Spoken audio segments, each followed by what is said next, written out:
جس نے منگولوں میں سب سے پہلے اسلام قبول کیا، جس نے عالم اسلام کو خاص کر مکہ اور مدینہ کو منگولوں کی بربریت اور جارحیت سے بچایا، جس نے عالم اسلام کا بول بالا کرنے میں اہم کردار ادا کیا، جس کے لیے علامہ اقبال نے خاص کر یہ شعر لکھا ہے: ایاں یورش تاتار کے افسانے سے، پاسباں مل گئے کعبے کو صنم خانے سے۔ برقعی خان، چنگیز خان کا پوتا، ایک نام ہی نہیں، یورپ پر حملہ آور ہونے کی ایک تاریخ بھی ہے۔ اس تاریخ کے دور میں آپ کو گلیار، کرغیز اور باشکیری مسلمان دریائے بدلگا، دریائے گاما اور دریائے بلایا کی وادیوں میں مارکا آرا ہوتے نظر آئیں گے۔ اس میں ان سرماؤں کی داستانیں بھی ملیں گی جنہوں نے ماسکو کی اینٹ سے اینٹ بجا دی، دریائے لیپر اور دریائے وسچولا کے اس پار ہنگری اور پولینڈ کے دروازوں پر دستک دی، جن کے گھوڑوں نے دریائے ڈینیوب کا پانی پیا اور یورپ کے اندر آندھی اور طوفان بن کر داخل ہوئے۔ یہ کہانی ایسے ہی جانباز، شیر دل اور بے پناہ بہادر کرداروں سے بھری پڑی ہے۔ میں ہوں محمد رضوان صادق اور آپ دیکھ رہے ہیں میرا YouTube channel voice of knowledge.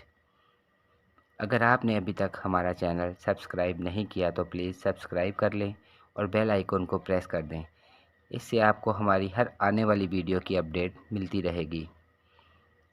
تو آئیے چلتے ہیں اب اپنی کہانی کی طرف۔ حریم جب خاموش ہوا تو اسے مخاطب کرتے ہوئے غلزئی بول اٹھا: میرے عزیز، اپنے جس خالہ زاد کا تو نے ذکر کیا ہے اور جس کا نام عمیر بن نصر بتایا ہے، اگر تمہارے اہل خانہ خون خوار سلافوں نے مار دیے ہیں تو پھر وہ کس کے پاس رہتا ہے؟ اس پر دکھ بھرے انداز میں حریم کہنے لگا: عرب تاجروں میں سے ہمارے ننیال کی طرف سے کچھ عزیز و اقارب ہیں۔ میرا باپ، حمد بھائی اور ہمارا وہ خالہ زاد عمیر بن نصر انہی کے ساتھ رہ کر تجارت کا کام کرتے تھے۔ اب ہمارے ادھر آنے کے بعد وہ انہی تاجروں کے اندر رہتے ہوئے کام کرتا ہے۔ گو عمر میں وہ مجھ سے چھوٹا اور میرے بھائی کرید سے بڑا ہے، لیکن تجارتی مال کے لین دین میں بڑا ماہر ہے، اور یہ کہ تیغ زنی اور دوسرے حربی معاملات میں بڑی مہارت رکھتا ہے۔ اس کے علاوہ، یہاں تک کہتے کہتے حریم بن مکروم اچانک خاموش ہو گیا، اس لیے کہ اس کے باپ نے کراہتے ہوئے اسے پکارا تھا۔ اس پر وہ اٹھ کھڑا ہوا، بھاگتا ہوا اپنے باپ کی طرف گیا۔ اس کے پیچھے پیچھے کرید اور دوسرے سب لوگ بھی مکروم کی طرف ہو لیے۔ حریم آگے بڑھا، مسحری کے قریب وہ اب فرش پر بیٹھ گیا۔ اپنے باپ کا ہاتھ اپنے دونوں ہاتھوں میں لے کر اس نے بوسہ دیا، بڑی عقیدت اور ارادت بھری آواز میں کہنے لگا: اے میرے محترم باپ، کیا بات ہے؟ اس پر مکروم تھوڑی دیر تک ہونٹ کاٹتا رہا۔ اس کی آنکھیں اس وقت نمی سے بھری ہوئی تھی۔ اس کی یہ حالت دیکھتے ہوئے کرید اور حریم دونوں رو دیے۔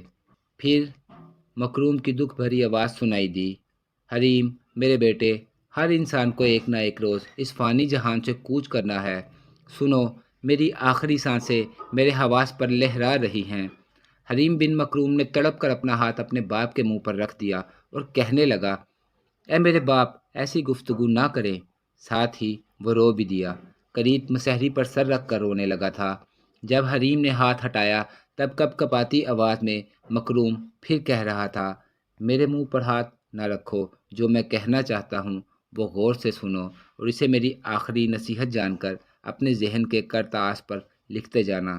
سنو میرے بچے، میرے بعد اپنے چھوٹے بھائی کا خیال بھی رکھنا، اپنی ذات کی بھی حفاظت کرنا۔ یاد رکھنا، جہالت کے پتلے، بدی کے گماشتے نیک انسانوں کو دھول میں بکھری شام جیسا کر کے رکھ دیتے ہیں۔ یہ لوگ بدی کی یلغار کرتے ہوئے جسموں کو ریزہ ریزہ، روح کو لخت لخت، ہر انسان کو قلب دریدہ غم گزیدہ بنا کے رکھ دیتے ہیں۔ جب انسان اس حالت کو پہنچتا ہے تو پھر لکھ رکھنا، نہ اسے اپنی حرکت پر قابو، نہ اپنی گویائی پر چارہ رہتا ہے۔ شاید تو سمجھے گا کہ میں بوڑھا ہو گیا ہوں اور اس لیے تم سے یہ باتیں کر رہا ہوں۔ یاد رکھنا، بڑھاپا اپنے دامن میں وسیع و عریض تجربہ رکھتا ہے، اور پھر بڑھاپے، جوانی اور بچپنے میں بڑا عظیم فرق ہے۔ میرے بچے، بڑھاپا ایک کربناک بیداری، جوانی، بچپنا ایک سہانا خواب ہے۔ بڑھاپا تجربے کی آنکھ سے آنے والے منڈلاتے خطرات جھانک لیتا ہے، جب میرے بچے قریب چھوٹا ہے، میرے بعد خداوند قدوس، اور اس کے بعد تو ہی اس کا رکھوالا، تو ہی اس کا نگہدار، تو بڑا ہے، اس سے سمجھدار بھی ہے۔ میرے بعد میرے گم گشتہ ماہ و سال کا تو ہی ساحل ہوگا، میرے کردہ نہ کردہ گناہوں کا تو ہی جراح بنے گا، میری خواہشوں کے ان گنت اوراق کا تو ہی محافظ ہوگا۔ میرے بیٹے، جس مہم پر ہم نکلے ہیں، اس سے آنکھیں مت پھیرنا، برکئی خان کے پاس جانا، وہاں تجھے اپنا تعارف کرانے کی ضرورت نہیں ہے اور نہ میرا حوالہ دینے کی ضرورت ہے، اس لیے کہ وہ تجھے جانتا ہے، تو اسے پہچانتا ہے، وہ تجھے چاہتا بھی ہے، تجھ سے محبت بھی کرتا ہے۔ اس سے مل کر اپنے دشمنوں کی ہر گلی، ہر کوچہ، ہر بازار کو خونی دلدل میں بدل دینا، اس لیے کہ میرے اعمال کے دھبوں کا میرے بعد تو ہی دھونے والا ہے۔ میرے بیٹے، جن لوگوں کے خلاف ہم نکلے ہیں، وہ سوختہ بستیوں میں تشدد کرنے والے، تنگ و تاریک گلیوں میں لاشوں کے انبار لگانے والے ہیں۔ ان کے بیٹے، میرے بعد تو ہی اپنی نسلوں کا رہبر ہوگا، قدم قدم پر مظلوم کے لیے چارہ گر ثابت ہونا اور کبھی بھی ظالم سے رعایت برتنے کی کوشش نہ کرنا۔ سن میرے فرزند، یہ زندگی، یہاں تک کہتے کہتے مکروم خاموش ہو گیا۔ اس کی زبان لڑکھڑا گئی تھی، بدن کانپ اٹھا تھا۔ اس کے خاموش ہو جانے پر حریم اور قریب دونوں تڑپ اٹھے تھے۔ مکروم اونچے اونچے سانس لینے لگا تھا، ہلکے ہلکے اس کا چہرہ ہلاتے ہوئے حریم اسے پکارنے لگا تھا، لیکن وہ اس کی پکار کا جواب نہیں دے رہا تھا۔ اس کی یہ حالت دیکھتے ہوئے قریب پھوٹ پھوٹ کر رو دیا۔ پھر ان دونوں بھائیوں کے سامنے ان کے باپ مکروم نے آخری ہچکی لی، پھر وہ دم توڑ گیا۔ دونوں بھائیوں نے جب دیکھا کہ ان کا باپ مر گیا ہے، تب وہ ہچکیوں اور سسکیوں میں پھوٹ پھوٹ کر رو دیے تھے۔ ان کے ساتھ بیٹھے ان کے سارے میزبان بھی رو دیے۔ اگلے روز مکروم کو دریائے ودلگا کے کنارے پر ایک ایسے قبرستان میں دفن کر دیا گیا جس کے چاروں طرف دور دور تک کھلے میدانوں پر مبنی چراگاہیں تھیں۔ باپ کی تدفین کے بعد دونوں بھائی جب غلزئی اور اس کے بیٹے کبیر کے ساتھ ان کی حویلی میں داخل ہوئے تو صحن میں آ کر حریم رک گیا اور غلزئی کو مخاطب کر کے کہنے لگا، محترم غلزئی، قسمت کے بے رحم ہاتھوں نے ہمارے ساتھ جو کرنا تھا وہ کر لیا۔ میری اور میرے چھوٹے بھائی کی دلی خواہش تھی کہ ہمارا باپ صحت یاب ہو کر ہمارے ساتھ ہماری منزل تک پہنچے، لیکن خداوند قدوس کو شاید ایسا منظور نہیں تھا۔ آپ نے جو ہمیں رات بھر اپنے ہاں رکھا، ہمارے باپ کی دیکھ بھال کی، طبیب بلایا، ہماری بہترین تواضع کی، اس کے لیے میں اور میرا چھوٹا بھائی اپنی زندگی کے آخری دم تک آپ کے شکر گزار رہیں گے۔ ہمارا باپ مر چکا ہے۔ ہم آپ کی حویلی میں جب داخل ہوئے تھے تو آپ نے ہم دونوں کو بیٹا کہہ کر پکارا تھا اور یہ بھی کہا تھا کہ اب آپ کا ایک بیٹا نہیں، اب آپ کے 3 بیٹے اور 1 بیٹی ہے۔ میں یہاں سے ابھی اور اسی وقت اپنے بھائی کے ساتھ رخصت ہونا چاہتا ہوں، اور رخصت ہونے سے پہلے میں آپ پر یہ انکشاف کرتا ہوں کہ آج کے بعد ہمارے شعور و لاشعور میں آپ کی حیثیت ایک محترم رحم دل باپ کی سی ہے، لبیت خاتون کی ایک شفیق ماں کی جیسی ہے، ہر ماں اب ایک پیار کرنے والی بہن، اور کبیر کی حیثیت ایک عزیز و پیارے بھائی کی سی ہے۔ جس مہم پر ہم جا رہے ہیں، اگر اس سے ہم دونوں بھائی زندہ لوٹے تو آپ کے ہاں ضرور آئیں گے، اس لیے کہ آپ کے ساتھ ایک رشتہ قائم ہو چکا ہے۔ یہ رشتہ ایک شب کا ہی صحیح، لیکن ایک ایسا مضبوط اور مستحکم ہے کہ ہم دونوں بھائی اسے فراموش نہ کر سکیں گے۔ جس وقت صحن میں کھڑے ہو کر حریم یہ گفتگو کر رہا تھا، حویلی کے اندر سے لبید اور حرما بھی نکل آئی تھی۔ دونوں حریم کی اس گفتگو سے بے حد متاثر ہوئی تھی۔ اس موقع پر پہلی بار حرما نے حریم کو مخاطب کر کے کہنا شروع کیا، میرے عزیز و محترم بھائی، آپ نے مجھے بہن کہا ہے، مجھے فخر ہے کہ میں اب ایک نہیں 3 بھائیوں کی اکلوتی بہن ہوں۔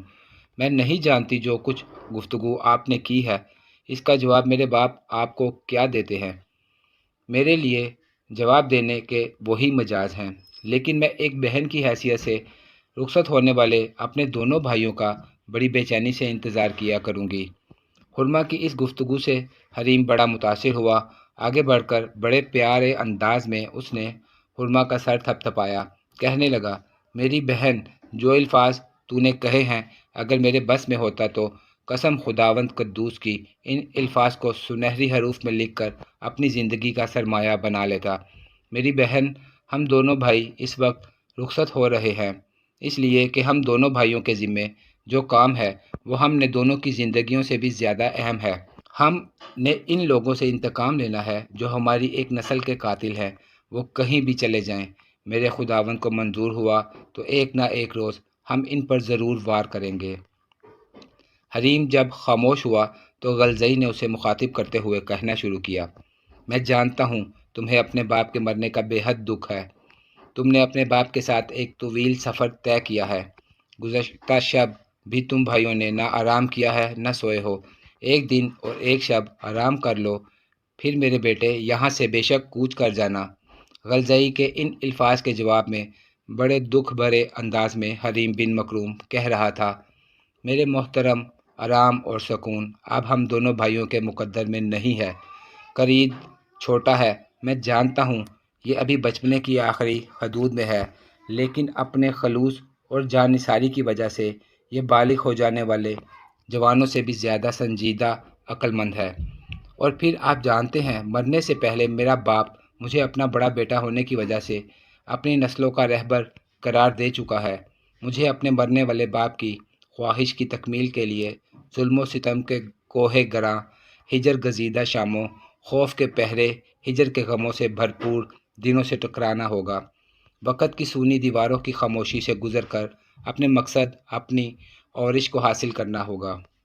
یہاں تک کہنے کے بعد لمحہ بھر کے لیے حریم رکا، پھر درد بھرے انداز میں دوبارہ کہہ رہا تھا، کاش اس وقت میرا دادا زندہ ہوتا تو دیکھتا کہ بے رحم زمانے نے ہمارے سر پر تپتا ہوا آسمان پاؤں تلے کھولتی زمین رکھتی ہے۔ کاش ہماری ماں زندہ ہوتی تو وہ دیکھتی کہ اس کے بوسے کے منتظر اس کے اپنے بچے اس وقت کن حالات میں ہیں۔ یہاں تک کہنے کے بعد لمحہ بھر کے لیے حریم بن مکروم کو رک جانا پڑا، اس لیے کہ اس کا چھوٹا بھائی قرید بن مکروم اس سے لپٹ کر رونے لگا تھا۔ ہونٹ کاٹتے ہوئے اور نمی سے بھری آنکھیں چھپکاتے ہوئے حریم بن مکروم پھر کہہ رہا تھا، میرے باپ کے بھائی زندہ ہوتے تو دیکھتے ہمارے دشمن نے ہمارے دل کی منڈیر، ہمارے ذہن کی کھڑکیوں میں بلائے ناگہانی سی وحشت بھری حشر سامانیاں بھر دی ہیں۔ کاش میری ماں کے بھائی زندہ ہوتے تو وہ بھی دیکھتے کہ ہماری حالت غموں کی شاخوں کے اس پھول جیسی ہو گئی ہے جس کے سبز پتوں تک نے پلاہٹیں اوڑھ لی ہوں۔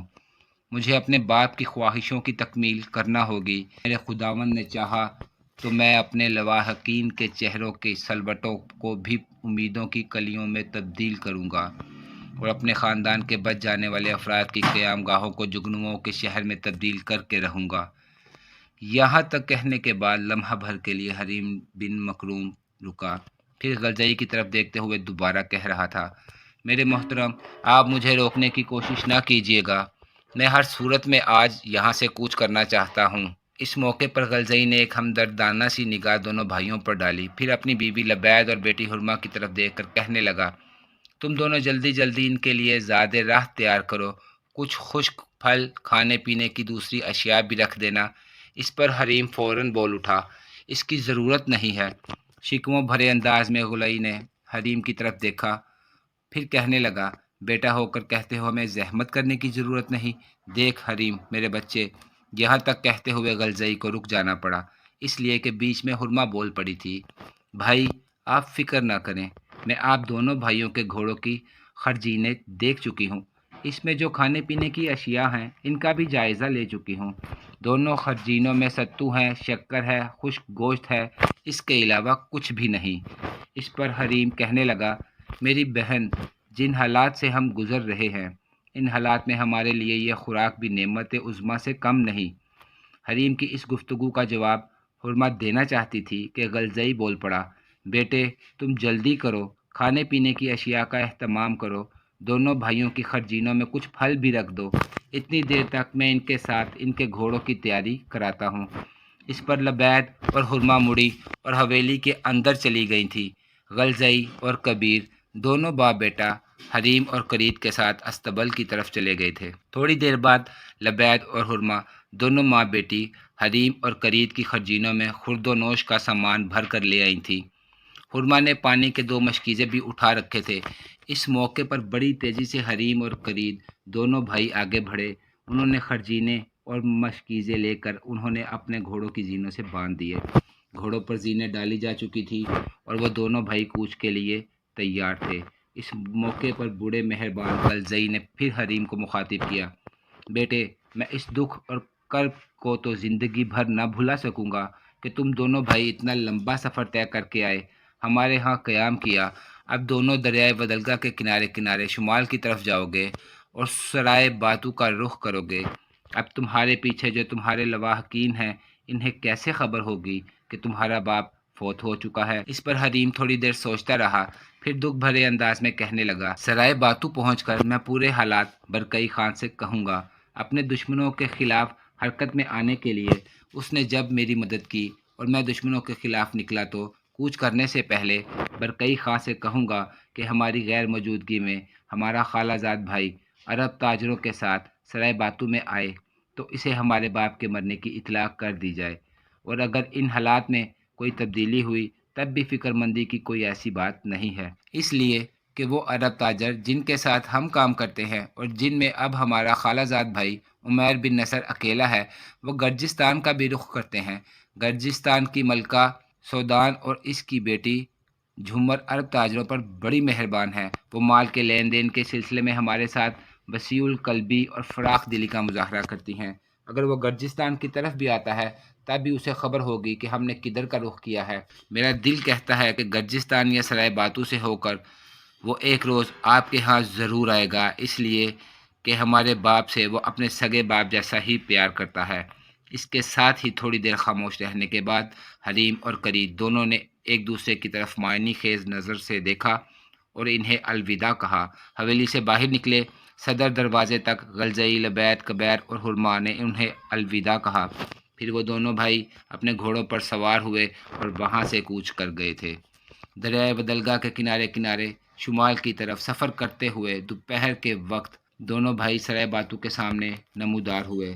یہ ایک عجیب و غریب شہر تھا، گول دائرے کی شکل میں، بڑے وسیع و عریض رقبے میں، کافی بلند اور کافی چوڑی کچی مٹی کی فصیل تھی۔ اس کے اندر خیموں کا شہر آباد تھا۔ یہی وہ شہر تھا جسے سرائے باتو کہتے تھے۔ جب دونوں بھائی کچی مٹی کی اس فصیل کے ایک دروازے پر آئے تب ایک منگول بھاگ کر ان کے قریب آیا، شاید وہ دونوں بھائیوں کا پہلے سے جاننے والا تھا۔ اسے دیکھتے ہی دونوں بھائی اپنے گھوڑوں سے اتر گئے، بھاگ کر وہ باری باری دونوں سے گلے ملا، پھر حریم کو مخاطب کر کے کہنے لگا، ابن مکروم، عجیب معاملہ ہے، میں دیکھتا ہوں آج تم دونوں بھائی اکیلے ہو، کیا تم اپنے کسی تجارتی قافلے کے ساتھ نہیں آئے تھے؟ اگر نہیں آئے تو اچھا ہے، اس لیے کہ سرائے باتو میں ان دنوں تجارتی رونق نہیں ہے۔ اس موقع پر حریم نے اس منگول کی طرف ذو معنی انداز میں دیکھا، پھر اپنے گھوڑے کی گردن تھپ تھپاتے ہوئے پوچھ لیا، کیوں، کیا ہوا؟ کیا کوئی مہم درپیش ہے اور شہر خالی ہے؟ اس پر منگول نے ہلکا سا کہا لگایا اور کہنے لگا، شہر خالی تو نہیں ہو سکتا، اس طرح تو شہر کی حفاظت کا سامان ہی بیکار ہو جائے گا۔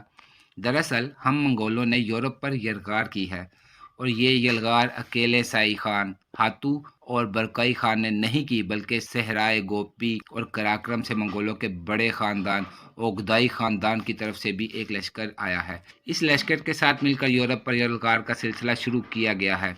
اس منگول کے اس انکشاف پر تجسس بھرے انداز میں حریم نے پوچھ لیا، صحرائے گوبی اور کراکرم سے کون کون سے لشکر آئے ہیں؟ اس پر وہ منگول بول اٹھا، کراکرم کی طرف سے بڑے خان خاقان، چنگیز خان کا پرانا ساتھی، سوبدائی، چنگیز خان کا پوتا، منگو خان، فوکیوک، دوسرے پوتوں میں سے حیدار، بوری، قائدو، قادان، اس کے علاوہ اور بہت سے منگول سردار اور نویان آئے ہیں، اور یورپ کے خلاف انہوں نے حملوں کی ابتدا کر رکھی ہے۔ حریم لمحہ بھر کے لیے اداس ہو گیا، پھر کہنے لگا، ارے کہنے کا مقصد یہ ہے کہ باتو اور برکئی خان دونوں بھائی اپنے شہر میں موجود ہیں، کیا لشکر میں شامل ہیں جو یورپ پر حملہ آور ہوا ہے؟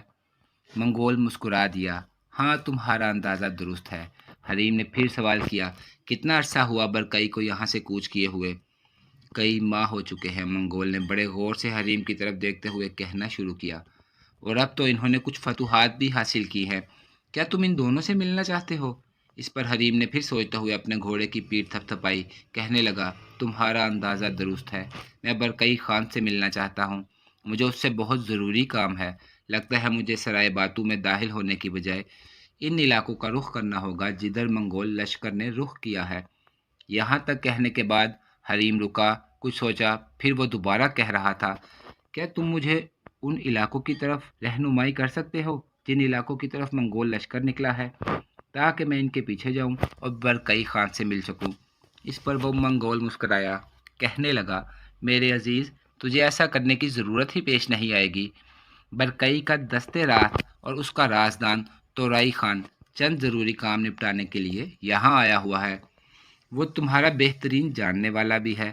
میرے خیال میں آج تو نہیں، شاید کل وہ ان لشکریوں کے ساتھ یہاں سے روانہ ہو جن کو لے کر وہ مخاض جنگ پر جائے گا۔ اس کے ساتھ ہی اس منگول نے اشارے سے ایک دوسرے منگول کو بلایا اور اس کے کان میں خسر پھسر کی، جسے سن کر وہ بھاگتا ہوا وہاں سے چلا گیا۔ تھوڑی دیر بعد سرائے باتو کے اندرونی حصے سے ایک ہٹا کٹا خوب جوان اور توانا منگول اپنے گھوڑے کو دوڑاتا ہوا آیا۔ اسے دیکھتے ہی حریم اور کرید دونوں کے چہروں پر مسکراہٹ کھیل گئی۔ قریب آ کر وہ جس لگانے کے انداز میں اپنے گھوڑے سے اترا، بھاگ کر حریم اور کرید سے باری باری ملا۔ پھر مخاطب کرنے میں حریم نے پہل کی، تورائی خان، میرے بھائی، تم کیسے ہو؟ تورائی خان نے بے پناہ خوشی کا اظہار کرتے ہوئے پھر حریم کو اپنے ساتھ لپٹا لیا، کہنے لگا، یہ مت پوچھو کہ میں کیسا ہوں، یہ بتاؤ کہ تم کیسے ہو؟ اس پر دکھ بھرے انداز میں حریم کہنے لگا، میرے حالات بڑے خراب ہیں، کہیں بیٹھ کر تفصیل کے ساتھ تمہیں بتاؤں گا، پہلے یہ کہو کہ میں برکائی خان سے کیسے مل سکتا ہوں، اس سلسلے میں کیا کروں؟ تورائی خان نے پھر حریم کو اپنے ساتھ لپٹا لیا، کہنے لگا، تم فکر مند کیوں ہوتے ہو؟ آج رات تینوں بھائی اکٹھے قیام کرتے ہیں، کل میں نے کچھ لشکریوں کے ساتھ برکائی خان کی طرف کوچ کرنا ہے، تینوں بھائی اکٹھے کوچ کریں گے۔ حریم اور کرید دونوں بھائیوں نے تورائی خان کی اس تجویز سے اتفاق کیا۔ پھر تورائی خان کے ساتھ حریم اور کرید دونوں بھائی سرائے میں داخل ہو گئے۔ اگلے روز تورائی خان کے ساتھ انہوں نے سرائے باتو سے بھی کوچ کر لیا۔